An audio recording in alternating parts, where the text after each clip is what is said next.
Halo guys, perkenalkan nama saya Yeremia Teguh. Saya sebentar ingin membahas mengenai teori komunikasi. Tanpa berlama-lama lagi, saya ingin menjelaskan secara singkat, padat, dan jelas apa itu teori komunikasi. Kita awali dengan kata teori. Teori merupakan serangkaian bagian atau variabel, definisi, dan dalil yang saling berhubungan yang menghadirkan sebuah pandangan sistematis mengenai fenomena dengan menentukan hubungan antar variabel dengan maksud menjelaskan fenomena alamiah. Sedangkan komunikasi itu sendiri adalah suatu proses ketika seseorang atau beberapa kelompok, organisasi, dan masyarakat menciptakan dan menggunakan informasi agar terhubung dengan lingkungan dan orang lain. Ya, jika digabungkan, teori komunikasi itu merupakan suatu pandangan dan strategi yang akan membentuk alat dan rangka kerja untuk sesuatu perkara yang hendak dilaksanakan dalam proses komunikasi. Teori akan membina bentuk dan kaidah komunikasi yang hendak dibuat. Dosen selanjutnya, apa saja sih yang saya pelajari mengenai teori komunikasi? Selama belajar komunikasi, saya mempelajari berbagai banyak arti mengenai posisi dan ruang lingkup ilmu komunikasi, pengertian teori dan ilmu komunikasi, serta objektivitas dan subjektivitas, prinsip dasar komunikasi antar pribadi, prinsip dasar komunikasi antar kelompok, ada juga komunikasi kelompok dalam persepsi teoritis, dan selanjutnya komunikasi dalam organisasi, ada juga komunikasi organisasi perseptik teoritis, dan komunikasi massa perseptik teoritis, dan komunikasi massa. Apa saja sih teori-teori komunikasi yang kamu pelajari?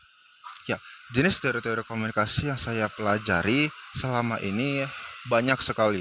Contohnya ada teori Laswell, teori behavior, teori humanisme, teori nativisme, teori kognitivisme, teori spiral of silence, teori norma dan budaya, teori birokrasi, teori transisional, dan masih banyak yang lain. Ya, dari seluruh jenis teori komunikasi ini saya suka semuanya dikarenakan memiliki kesan dan keunikannya masing-masing. Jadi saya tidak bisa memilih satu karena saya suka semuanya. Dengan mempelajari teori komunikasi, manusia bisa memperoleh pemahaman mendalam terhadap kondisi lingkungan yang lebih kompleks, serta membantu manusia berpikir lebih adaptif dalam mencari cara alternatif terbaik untuk menganalisis sebuah fenomena. Ya, dan untuk penjelasan terakhir, bagaimana sih menurutmu selama ini dosen menjelaskan dalam kelas? Ya, menurut saya, dosen saya yang bernama Miss Indah, saya sangat senang ketika dosen tersebut menjelaskan pemahaman teori komunikasi terhadap saya. Karena menurut saya, pengajaran yang disampaikan oleh dosen Miss Indah itu pembahasan yang dijelaskan sangat mudah dipahami dikarenakan beliau menjelaskan materi secara sistematis menggunakan bahasa yang sederhana serta menambah sentuhan humor agar dosen dan mahasiswa dapat menjalin keakraban sehingga tidak terjadinya rasa bosan saat di kelas.